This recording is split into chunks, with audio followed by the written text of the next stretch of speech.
Hello, everybody. Welcome to another Comics Launch live stream. On this video, we're going to be talking about taming self-doubt and going for your dreams as a creator. And for that topic, I have a wonderful guest that I'm excited to share with you today. My guest today is a full-time editor and writer.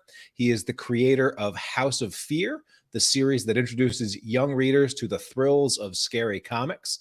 His stories and work has been appeared in publishing by Dark Horse, Image Comics, Random House, and others.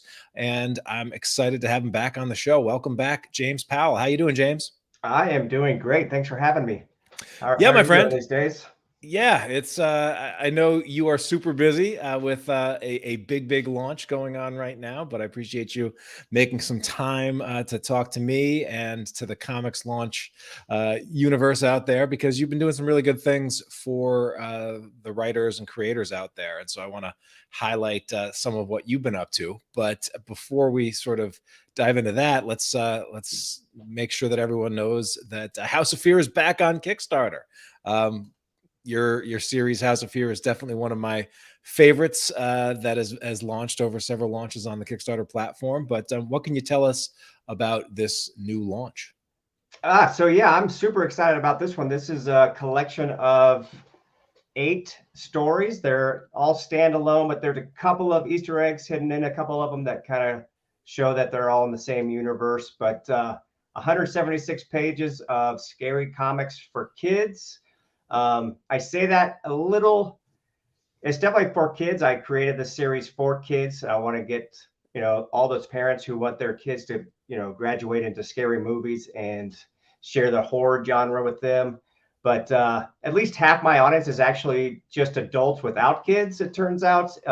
Just people who like Scooby-Doo or wish Pixar would create a scary movie for kids, that kind of thing. It's I don't want to say it's feel good it's feel good stories, because there's a lot of danger and there's a lot of monsters in these stories, but it's not super dark. There's no violence, there's nothing like that. It's just good old-fashioned fun, I suppose you could say.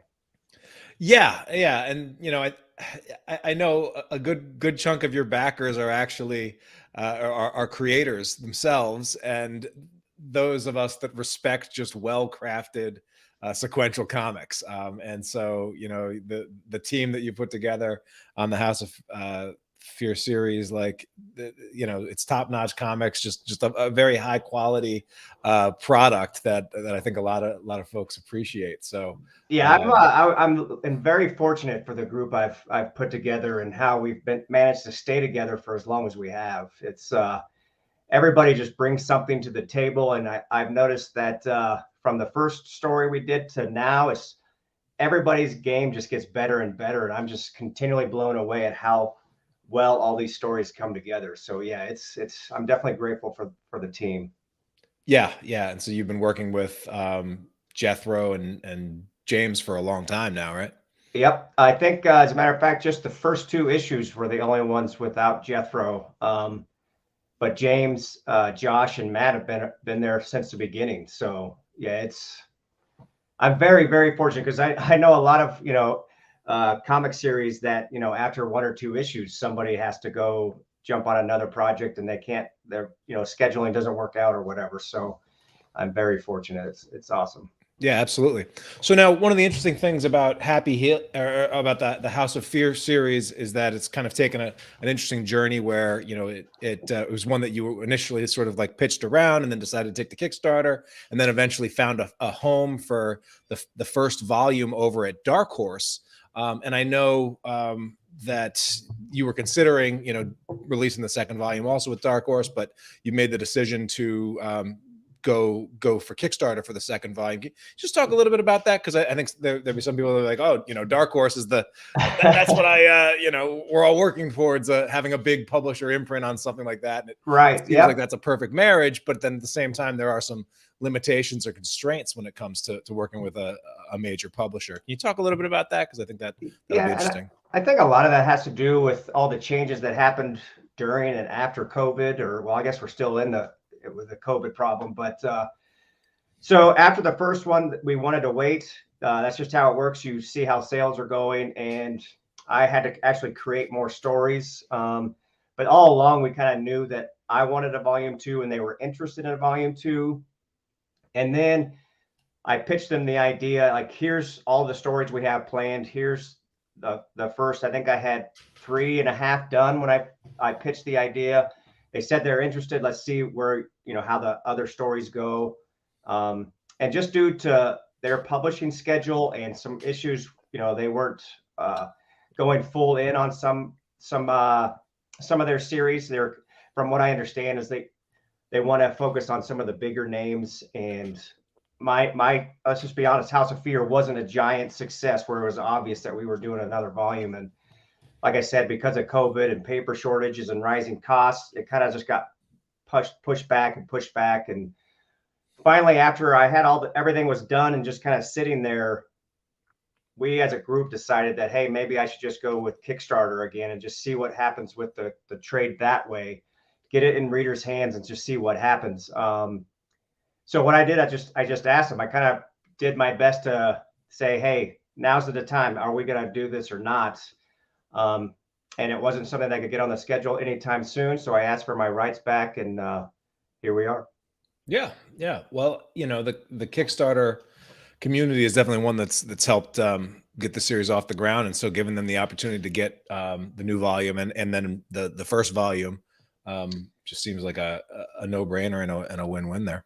Right, and that for to some degree, like the delays, no one wants delays, but because of those delays and because we couldn't quite get on the schedule, I managed to put in 2 other stories. So if Dark Horse had done the volume, it would have only been 144 pages, where now it's 176, which 32 pages, that's a huge deal. But for me, I love the idea of being able to give my backers and our fans those 2 extra stories. It just looks better on the shelf. It looks, it's thicker, it's more reading time. So yeah, it's nice to have those 2 extra stories in there. Absolutely, absolutely. So in addition to moving the House of Fear franchise along, you've also been pretty active in terms of what you've been doing on your website and working with creators in an editorial capacity. And I know that you recently released a new ebook called Taming Self-Doubt: How Creators Can Manage the Feelings Associated with Imposter Syndrome, as a sort of a free ebook over on your website. And I've already pointed a bunch of creators over to that resource because the mental game has really been one that affects so many creators, especially younger creators or creators that haven't really had a chance to establish themselves. Talk to me a little bit about why you created that and why that's been something that is something that you really wanted to put out into the world and add out there.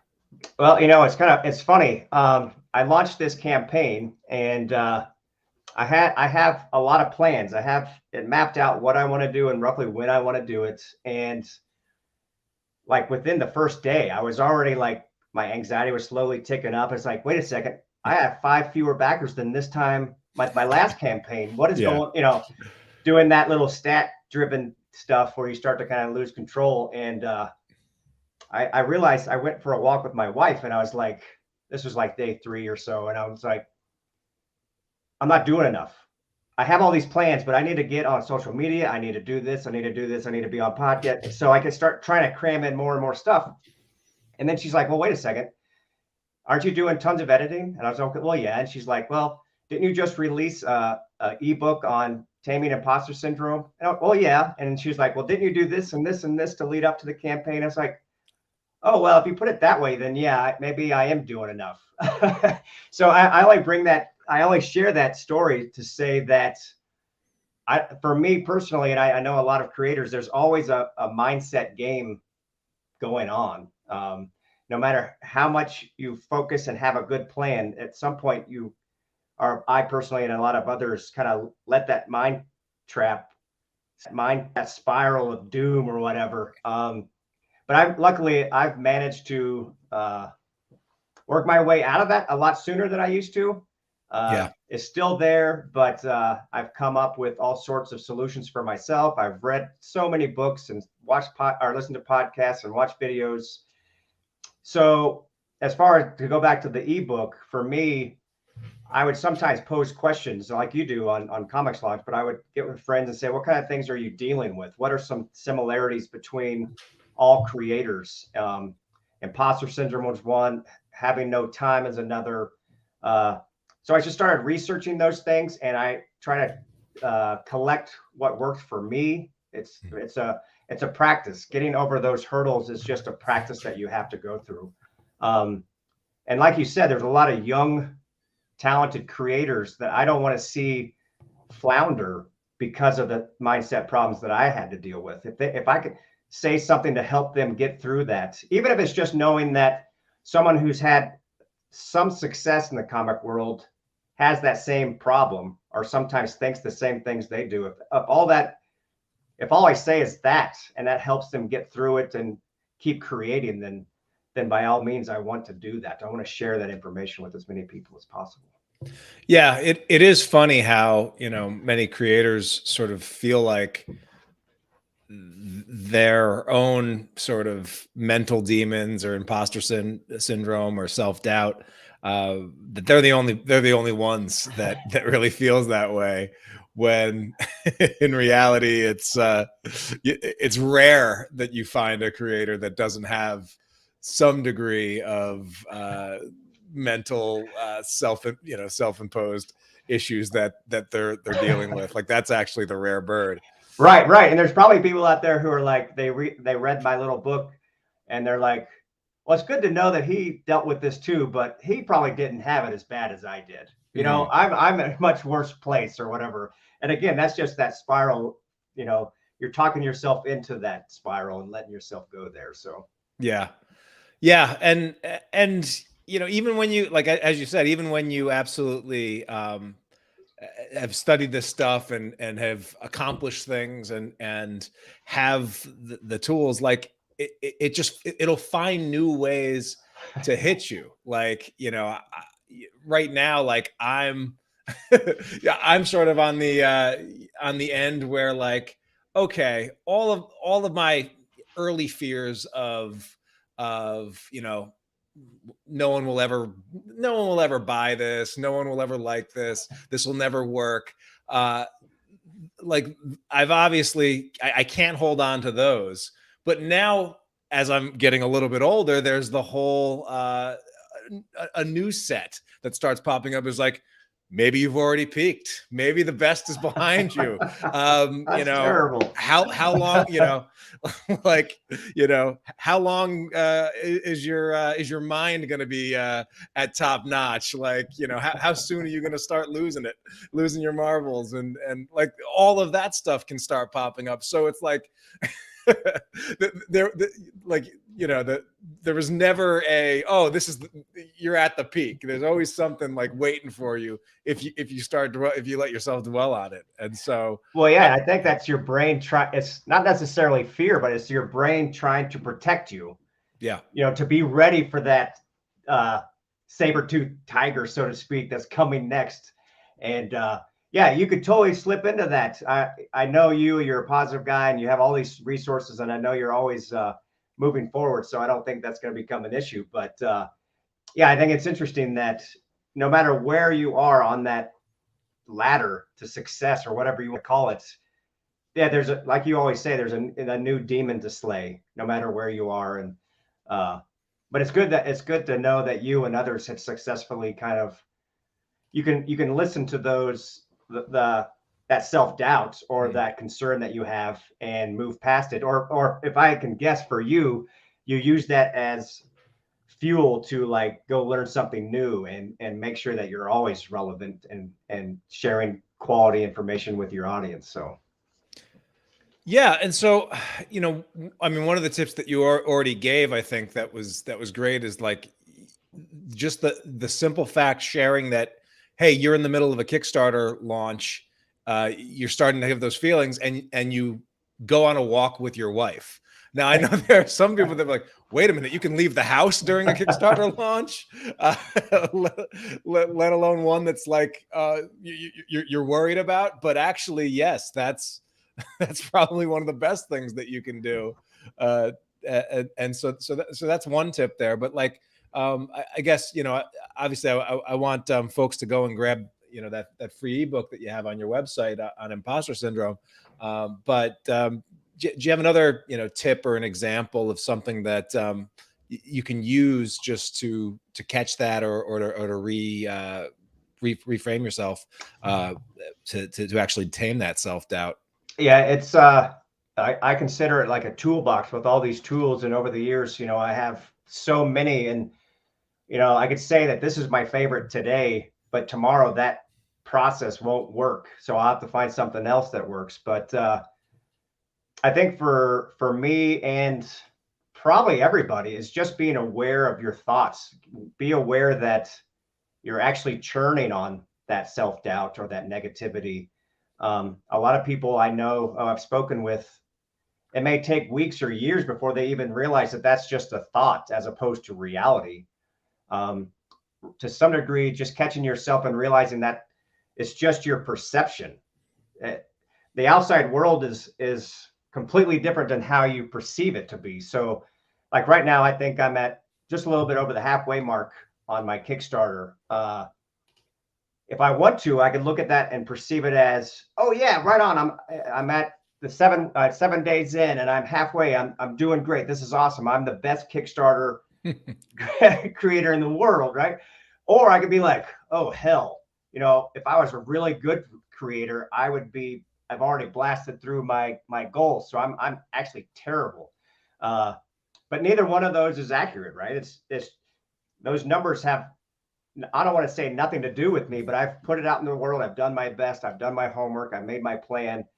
Whether or not people back me is kind of something beyond my control. So it's all about perception. And to some degree, I would rather, it's a lot more freeing, and it's a lot more fun to try to see those numbers as a positive as opposed to a negative. So sometimes as simple as talking myself through that and almost realizing how ridiculous it is to say I'm a failure on day 7 when I still have tons of campaign left. But I think for me, I said it in my little ebook.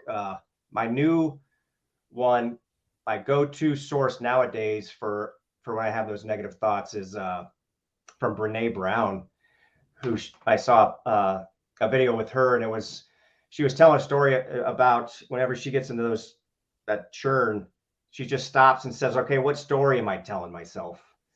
So like in this, with the Kickstarter showing right there, I could be telling myself that I'm a failure from day 1 because I didn't succeed already. And that's just a story.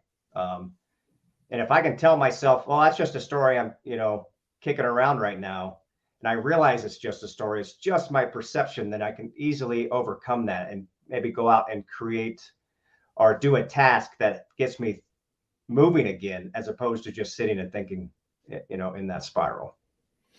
Yeah. And I think it's a dangerous game that we get into when we equate like us with our projects, and regardless of the performance of a campaign, like you are not a failure, you are not your project. But sometimes we absolutely tie that thing up, and then when you compare like you get into a game where you're comparing your project to like the other hundreds of projects that are on Kickstarter, like that's another thing that can really derail creators and drive that self-doubt thing, because if you start playing the comparison game. Oh, it's so, well, it's funny because as for me, and I think for everybody to some degree, you have to watch other campaigns just to see what's going on in the Kickstarter world, right? So yeah, to some degree, you almost have to compare others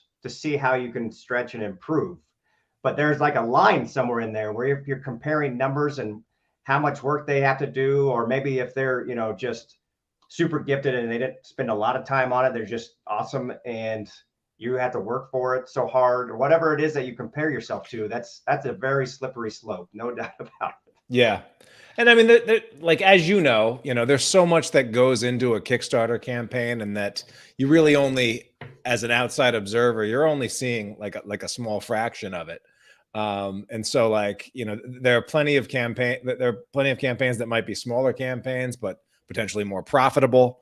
There are some campaigns where, you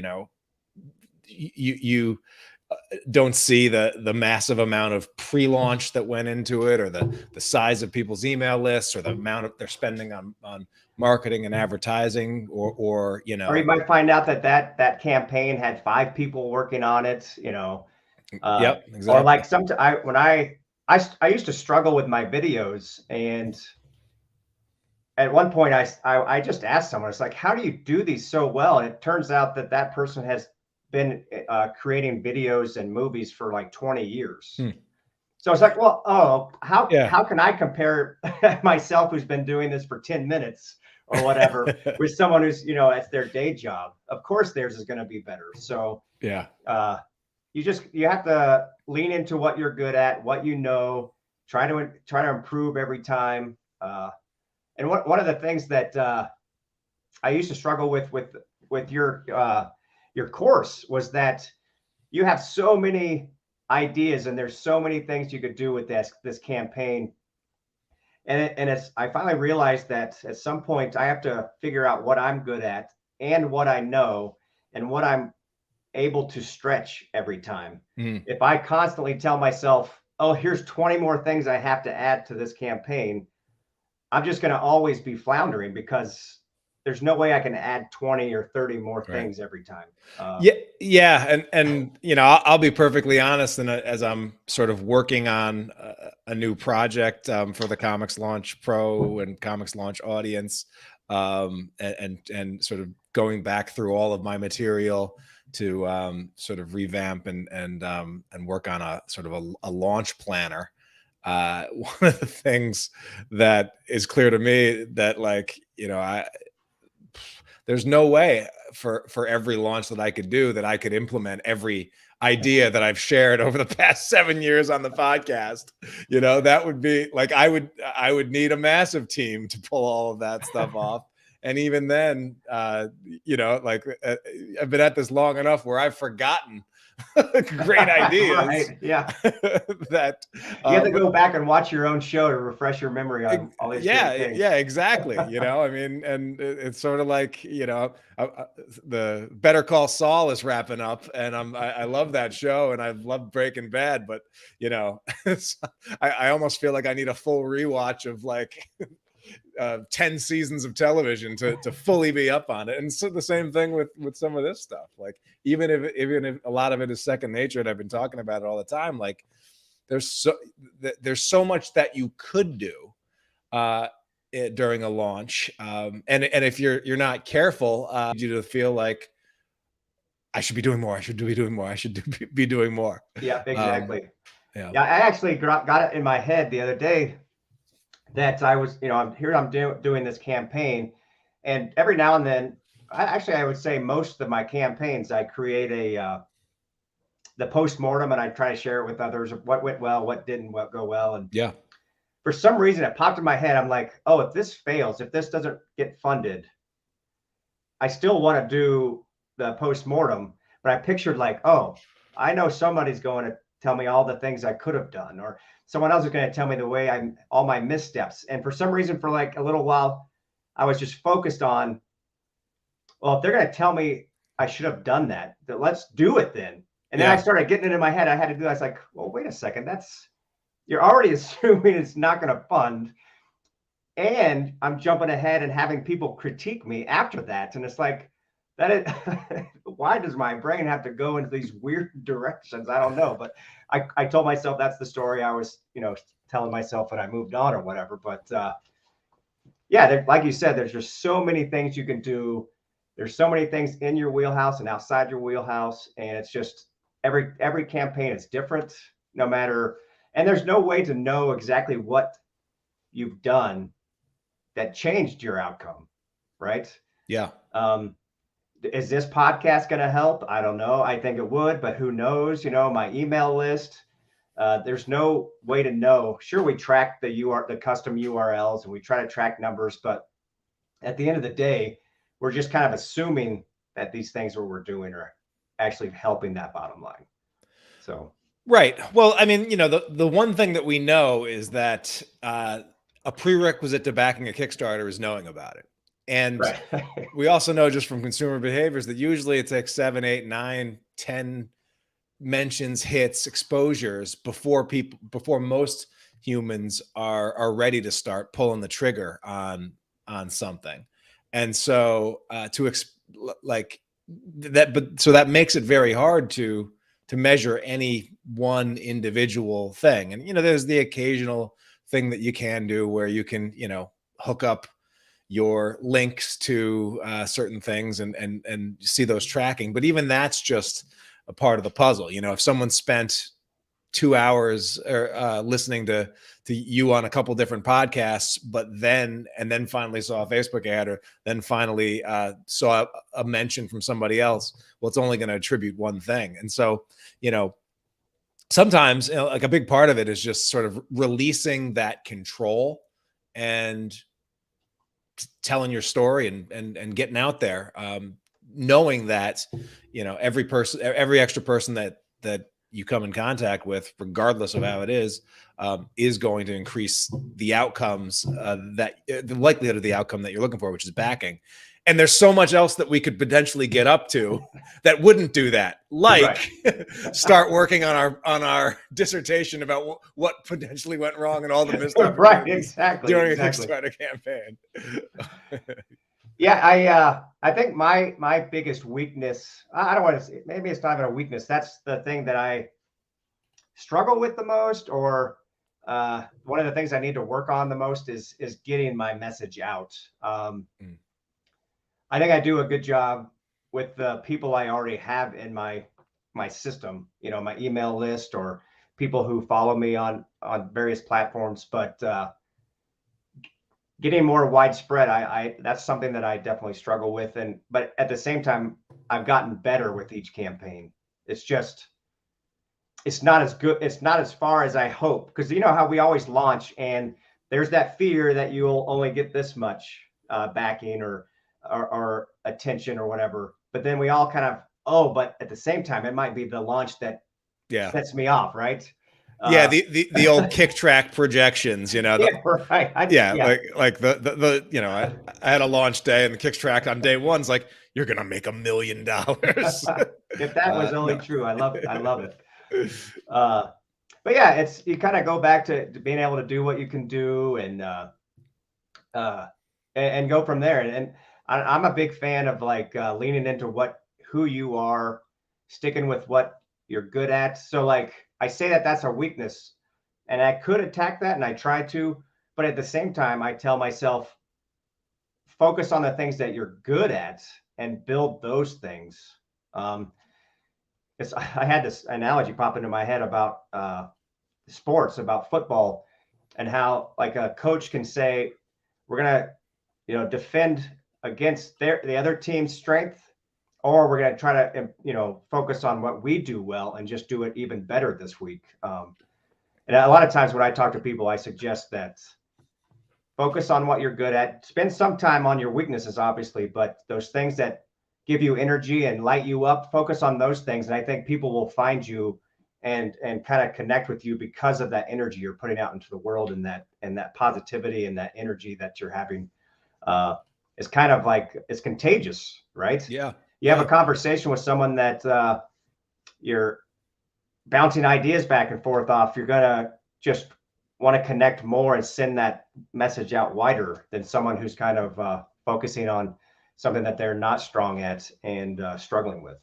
Yeah. Well, we got a comment over on YouTube from Cosmic Times TV who said this live stream helped, and he had forgotten to back the project, but now he's going to do that. So, hey, thank you for that. Yeah, it's funny with social media. There's so many people I talk to. I blasted on social media so many times, this and this, and then at the end of your campaign, you're like, I didn't even know it was live yet. You'll get that feedback, and It really is. No matter how much or how loud you shout or how often, you don't know who's hearing it. Uh, Yeah, so you yeah, just gotta kind of, or even how many times they need that reminder, or like when you, because you know, like, and I think there's still creators that get nervous about like sending too many reminders, sending too many updates, posting updates. You know, I'm in a launch right now. We've got our big email list, we've got our backer kit launch list, uh, but it's like I'll send a Kickstarter update on a past campaign that includes people that I, you know, messaged the day before on backer kit launch and have been emailing all throughout, and yet we get a surge right after, and it's still one of the more even with that overlap, it's still one of the more successful ways of getting backers to come join your new campaign, and so you know I'm, yeah, it's I'm always fascinated by that too. Sometimes I'll tell myself, well, I'm not gonna update my old campaigns this time because these people on it, my backers, they're on, yeah, like you said, backer kit launch. They're on my email list. They follow me on the social media. But then, yeah, like you said, you'll send that just a brief blast about your current campaign or some new add-on or whatever, and then there's suddenly an uptick. It's like, in my head, I'm like, it doesn't make any sense. Why did this one get through the filters in your mind, whereas these other 40 things I've been posting about yeah. didn't? But that's what happens, and you gotta just keep beating Yeah, that drum, so to speak. yeah, I mean, and it's also a numbers game, and when you catch people, you know, there are plenty of times where I will check emails or I'll see posts and updates, but doesn't matter how interested in the thing, you know, if I'm driving in the car and an update pops up, or if I'm, you know, don't have my wallet on me, or if I'm not already logged in and I can't remember my password, up. And then, you know, a lot of times I think, well, there's still time, you know, Right. and Yep. until, and that's kind of the case. If it's not the very beginning and you sort of want to be a part of that excitement, the sort of default for backers during a middle of the campaign is, there's still time. Right. I can always get to that later. Yeah. Yeah. And Exactly. that's why, you know, during the end of the campaign, that's when everything really ramps up again. But sometimes if that's their first exposure to it, they might not even have registered that. So Yeah. yeah, That's true. That's true. And yeah, and because you can't, there's only so many things you can do. Even though there's a laundry list of things you can do, you only have so much time and energy for all that. But yeah, I guess it's crucial just to focus on keeping the word spread. Try not to fall down on the negativity of the dead zone. There's just yeah, there's so many pitfalls you can get in with the thinking of what you're doing and what you're doing wrong, when really you can only do your best. I think a lot of the creators I talk to, uh, there's a pressure to almost be perfect now. I feel that's the kind of the sense that I get, is that there's a lot of pressure being put on the creators to do better and better and better, in part because there's so much information on how to be a success on the Kickstarter platform. Um, but I think that's a disservice to the creators too, because if you're striving to be perfect, then you're often going to overlook how much fun these things are. And well, just to be honest, I mean, just this having an exchange with you, right now is fun for me. It's yeah. engaging. I like doing it. Maybe there's someone out there that might be listening and get something from it. I might get a new backer. But these things are a lot of fun. I'm creating comics, and if if I keep worrying about making money, if I keep worrying about succeeding, but not just succeeding, but succeeding, 30% over my funding goal or whatever it is, then I tend to forget how much fun I'm having, Mhm. and how grateful I should be to be in this world that allows me to do these things. So Yeah, I found there's no, or at least I haven't found yet the amount of money or the amount of backers or the amount of thing that, from an emotional standpoint, makes a significant of a difference where all of a sudden, oh, I've entered a new phase of euphoria, right? It's Right. like, no, like, I mean, I say it all the time, like, it was as awesome to get that first Kickstarter funded as it was for me when I sold my very first comic, back at like age 12 for $1 out of my backpack, like, um, and so it's important for creators, especially those that are just starting the journey, is like, just, celebrate every little piece of it, celebrate every little win. And uh because if you are waiting for like the real the real success to start, you're probably going to be disappointed, because there's always going to be another level or another thing or another thing that you can, if you choose to say, okay, well, yes, I've done this, but I haven't done this. Right. But Yeah. And I've heard, like, I've heard creators that like that. I think I'm not sure if it was Damon Lindelof or somebody a while back, where he was like, Lost had just wrapped, and he's like upset because he hadn't got his next show running gig, and was looking with imposter syndrome and envy at some of his peers who were already like headlining their own their own shows. This is like, before Watchmen and everything, but it's like, here's somebody with that level of success, still having it. Like, it just showed, like, that's what the brain's going to do yeah. if we let it. And I had a middle school boy set up an interview with me. I guess in part of his class, he wants to be an artist and get into comics. And the class he was in, they were trying to help get professionals involved with the class. And he interviewed me and asked me a bunch of questions about the process and how I got into it. But he was also talking about the finances, how much money you can make. And one of the things during the whole conversation, I tried to instill, mostly not without just telling him, but like through my excitement and letting him show me his art and stuff, was just, don't forget to have fun. I think a lot of, I think creators, kids, whoever will have more success when they're focused on the having fun, and being in the moment, and being in that zone, so to speak. If you're in that zone more times than not, you're gonna find your audience, you're gonna find your crowd, whatever it is that you're looking for. I think will come your way if you're kind of focused on that. Whereas for me personally, I start focusing on those things that are slightly out of my control, or the things that to some degree don't matter as much. I mean, don't get me wrong, everybody wants to get paid, and I mean, everybody in the world runs on money, right? But creating good comics and getting better at the craft, that's and creating, being a part of a community is just as important as that financial side, I think. And it's something that you shouldn't forget about as you're, in the midst of a campaign, or when you're struggling to be seen, or whatever it is. So Absolutely. And so, speaking of sort of talking and working with creators, I know, you have a number of ways that you do that now, another number of editorial services. We talked, I think, shortly after you jumped into this venture of sort of working for yourself after sort of doing the day job of technical writing, and so I'm curious, who are you working for? How can you help creators right now bring the best out of their work, and what are and what are some of the ways that you're helping and offering and serving creators?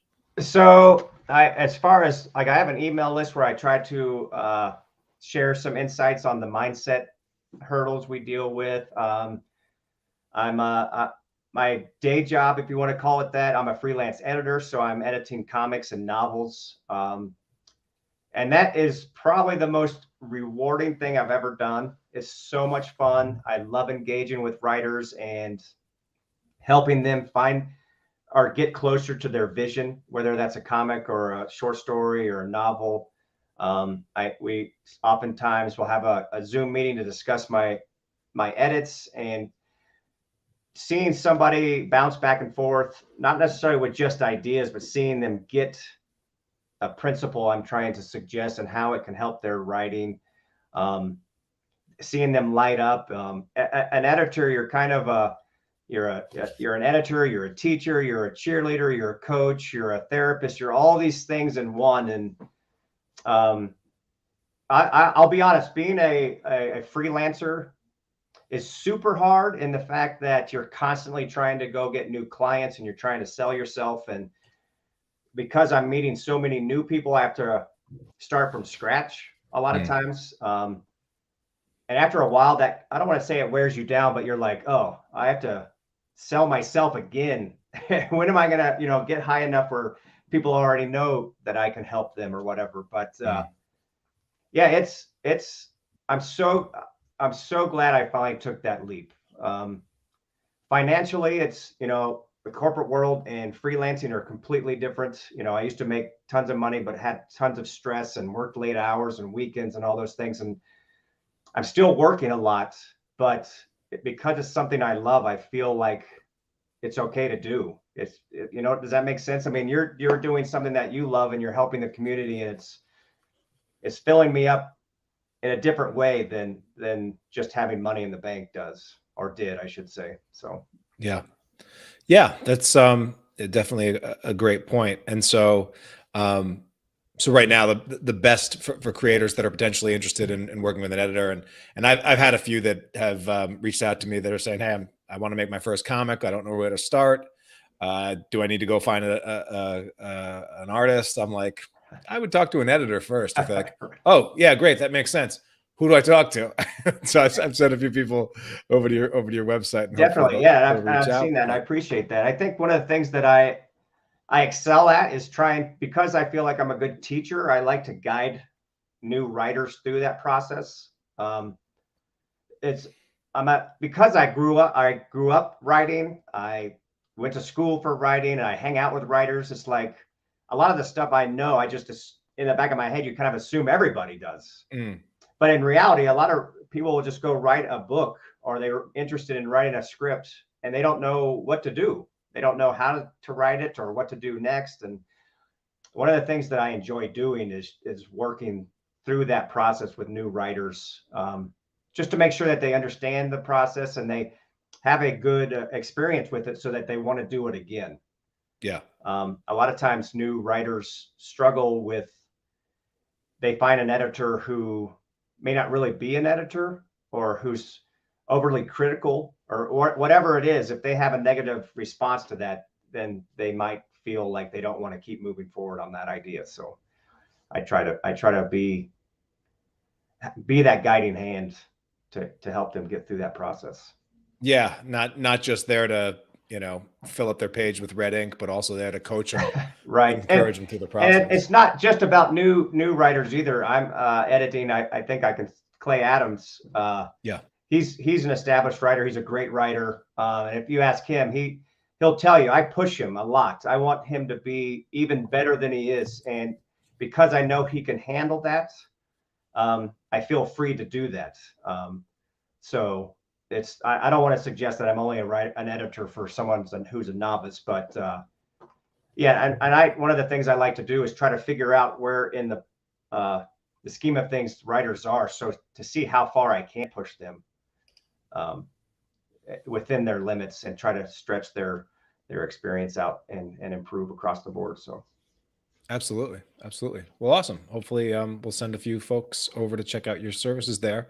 And again, a reminder, you have those 2 ebooks. I think we talked the last time you were on the show, we talked about the book that you put together about working with editors. So that's another thing. If you're someone who is have been sort of very careful about and private about your work, and have never actually worked with an editor, James actually has a great free resource there for you, all about what it's like to work with an editor, what they do, what to expect. And so you can check that out before you reach out to him or anyone looking to make your work better. So I know we've got 13 days to go left in the House of Fear campaign, and you're doing a couple of cool things to help promote the book, in addition to talking to me and the likes of me. But you know, two ideas or two things that I see you're rocking is crossover prints with some other creators with live projects on Kickstarter. Can you just share what that strategy is? Yeah, what I've done that in a couple of other previous campaigns, and I think that I like the idea of cross promotional updates. You know, where you just send an update and say, "Hey, there's another one I back," but I feel like doing something a little bit more and showing how great that other campaign is. So with this one that you're showing here, my friend Nate Lovett and I he drew a print for me, and I actually helped him edit his story that he's running right now. And it felt like a great way to combine the two. And if you back both of our campaigns at the print level, you get this really cool print. And I one of the things I like to do is in my updates, instead of just saying, "Oh, here's this cool campaign," and have a link and maybe a graphic, I like to share why I like it. You know, what about that campaign is cool for my backers that they might want to support. Yeah. And with this one, I was able to do a print, but sometimes I just send an update. But I like to go above and beyond and share the whole reason behind it, which is why I want you to read this book. What's in it for the other backers to support this other campaign? What's similar to that other campaign that I do well, or that my backers might see like a connection between the two. Yeah, and I think that's another just great way to be a good shepherd for your community. You know, that they are presumably the more good product recommendations they can get, the better. And so by curating their feed and their Kickstarter projects that are on their radar, that can only really create a win-win there. So I like that. And we're actually gonna do a little crossover print promotion for with the latest See It for Cthulhu launch as well. You've got a cool Shoggoth mail order Shoggoth print that you're going to offer up for our readers that back both campaigns. Yeah, I'm super excited about that. And we have the I got is it Shoggoth? I always call it Shoggoth. I guess I am not the Lovecraft pronunciation guy. You know, it took me a while to get Cthulhu down. So right. But I'm super excited because I get to hype up our second issue, which was the one House of Fear issue that I didn't write. I don't even know if very many people realize that Brandon Barrows did an issue when I was first thinking of making it a true anthology series where we'd have a different writer, different creators every time. But yeah, it has some H.P. Lovecraft Easter eggs, and it's based on an H.P. Lovecraft creature. So I'm super excited to get that back out there. So the fact that we're running two campaigns at the same time allowed me to kind of put that in the limelight again. So I'm excited about having that as an option for backers. Yeah, and I definitely think that's another key, especially when you've been in this game for a while, is use some of the campaign to shine a light on your backlist or the gems that maybe deserve an extra shine on them. So that's definitely a good thing to do, and those add-ons can really help just boost your overall funding from your existing backers as well. Well, this is awesome, James. Any sort of to bring this thing to a close, and for those that maybe been paralyzed by self-doubt or other issues, any final sort of words of wisdoms or tips that they can walk away from this one and have in their quiver? I was thinking about that earlier. I think that talking about it with others, finding someone that you can trust and discuss, just to realize that others are dealing with similar issues that you're dealing with. It's nothing new, even though you're doing it in your own unique way. But I remember when I first started talking about these things and being honest, there was an interpretation that I was overly, how could you share this information? Oh my God, you're coming across as a super negative guy or this person who worries nonstop. And that's not true. Your emotions don't define you. It's just part of the process. It's just something that you have to work through. So I guess all I'm saying is maybe you don't shout it, on Instagram and say, oh my God, I'm dealing with self-doubt today. Hey, everybody. But just be aware that talking about it doesn't make you, or talking about something like a mental hurdle that you're dealing with doesn't make you a negative person or someone to like stay away from. It's just, you're human. You're dealing with something that's pretty common and you're working through it. That's something to be, to some degree, celebrated, not to be shunned or, kept out of the limelight. But I'm one of those guys that will talk openly about this stuff, and I can't necessarily control if someone sees that as a negative thing. But my goal is to help others as much as possible, and this is just one of the things that I've chosen to focus on is that the mindset and self-doubt that we have to work through. Yeah. Well, I'm glad you have, because I know it addresses something that I hear a lot from the creators that I try to serve with this podcast. So I appreciate you coming on and sharing what you've learned. Yeah, thanks for having me. I appreciate it. I think the next thing I'm working on is another ebook similar to the imposter syndrome, but is the worry that we don't have enough time. Everybody says I don't have enough time to create, right? And I'm trying to prove that you believing that you don't have time is a mindset, that it's not reality. So we'll see how I'm trying to come across, find a way to say that in just the right way. But I personally believe that that's not necessarily a cop out, but that's just something that we could stop saying to ourselves and move past.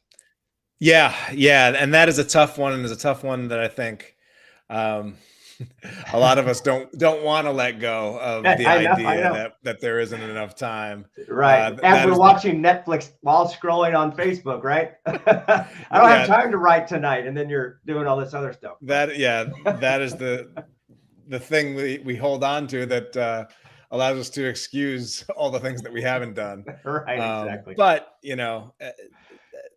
putting us back in the driver's seat, there's a quote to the extent of, like, you'll never, get more time. Time isn't, or time will just never just free up. Like, time is created and proactively created. And so, I'll definitely be interested in hearing what you put together for creators around time. And so, thanks once again, James.